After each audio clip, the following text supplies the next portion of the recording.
ആദ്യം തന്നെ ഒരു ഹാപ്പി ന്യൂ ഇയർ ആൻഡ് ഒരു ഹാപ്പി ക്രിസ്മസ് എല്ലാവർക്കും നേരുന്നു.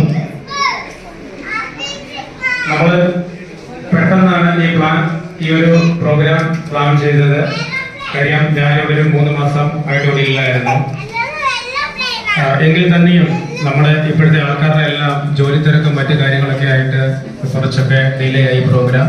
എങ്കിലും ഈ വൈകിയ വേളയിലും ഇത്രയും ഒരു ജനസമൂഹത്തെ ഈ മുന്നിൽ കാണാൻ സാധിച്ച് എനിക്ക് ഒരുപാട് നന്ദിയുണ്ട്. അതുപോലെ തന്നെ ഒരുപാട് കടപ്പാടും എല്ലാവരും. കൈരളി എന്നും ഇങ്ങനെ തന്നെയാണ്. നമ്മളെല്ലാം ഒന്നാണ്, ഒരു കൂട്ടായ്മയാണ്.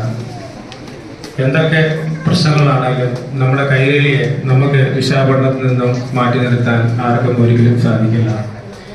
ഒരുപാട് പ്രസംഗത്തിലൊന്നും ഞാൻ മുതിരുന്നില്ല. അദ്ദേഹം ഈ കഴിഞ്ഞ ദിവസം മരണപ്പെടുകയുണ്ടായി.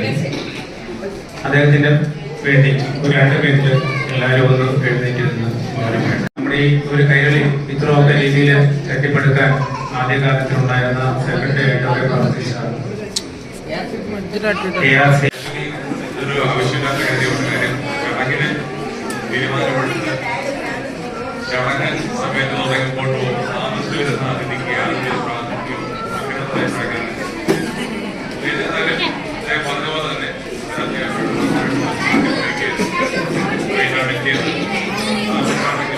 ഇവിടെ എത്തുക എന്നുള്ള ഉദ്ദേശിച്ചതാണ്. എല്ലാവരും അറിയാം, കഴിഞ്ഞ ഒരു വർഷത്തിൽ നിന്ന് പുതിയ വർഷത്തെ കാലത്ത്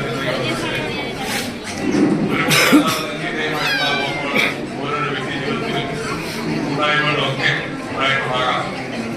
അതിനെക്കുറിച്ച് എനിക്ക് പറഞ്ഞിട്ടുണ്ടാകും. നമ്മുടെ കൈരളിയുടെ നമ്മുടെ MLA സാറിനെ ഒരു 15 ദിവസം മുമ്പ് കണ്ടായിരുന്നു. ഞാൻ എപ്പോൾ കാണുമ്പോഴും ഞാൻ സാറിനോട് ഇത് തന്നെയാണ് പറയണത്. നമുക്കിവിടെ പാർക്കിങ്ങിന്റെ വിഷയം സാറെ ഞങ്ങളെ എങ്ങനെയൊന്നും ഹെൽപ്പ് ചെയ്യുക, എവിടെയും കുറച്ച് സ്ഥലങ്ങൾ. അപ്പൊ അദ്ദേഹം തീർച്ചയായിട്ടും ഇല്ലാന്ന് പറഞ്ഞിട്ടില്ല, നോക്കാം, ചെയ്യാം, ഉറപ്പായിട്ടും ചെയ്യാം എന്ന് പറഞ്ഞിട്ടുണ്ട്. നമുക്കെല്ലാം തീർച്ചയായിട്ടും അദ്ദേഹത്തിന്റെ മേലിൽ 100-110% വിശ്വാസമുണ്ട്. പിന്നെ അറിയാലോ, ഇപ്പം ശശിധരൻ സാറിനെ പോലെയും അതുപോലെ ഇവിടെ സീനിയർ ആൾക്കാർ ചന്ദ്രേട്ടനെ പോലെയും അങ്ങനെയുള്ള ആൾക്കാരൊക്കെ ഉള്ളത്തോളം കാലം തീർച്ചയായിട്ടും അത് നമുക്ക് സഫലമാവുമെന്ന് തന്നെ പ്രതീക്ഷിക്കാം മുന്നോട്ട്. തീർച്ചയായും ഉണ്ണിധരൻ സാറിനെ എനിക്ക് ഇന്ന് ഇച്ചിരി കൂടുതൽ ഇഷ്ടമായെന്ന് തോന്നുന്നു. Thank you so much.